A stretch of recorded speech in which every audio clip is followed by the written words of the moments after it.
Nick, let's do a provincial check-in. For this episode, we're going to look at Quebec, where CAQ Premier François Legault. Is it safe to say he's the most politically dominant premier in the entire country?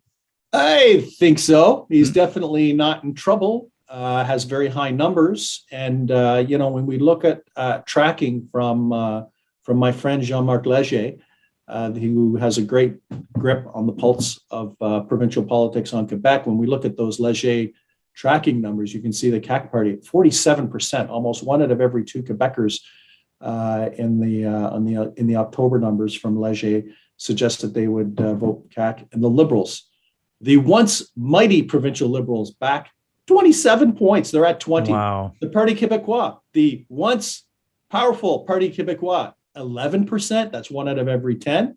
And Quebec Solidaire at around 11%. So what we have is a whopping advantage. And, some experts suggest that if there were an election held, that Legault could sweep the whole province, that he could win every single seat. And remember when that happened, Time Machine, Frank McKenna, 1987. Wow. And was one of the big sweeps in Canadian political history.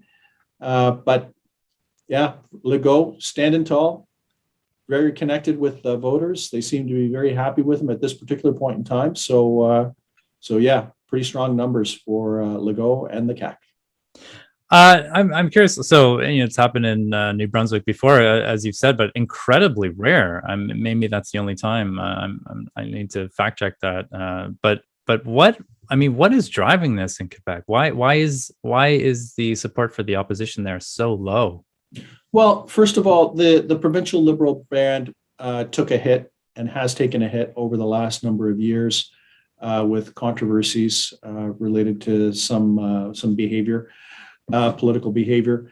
The Parti Québécois, I think for many Quebecers, they're fatigued, at least with separation, not nationalism and not sovereignty, but with separatism. And there's no wind in the sails for the Parti Québécois. And then you have to give Legault credit.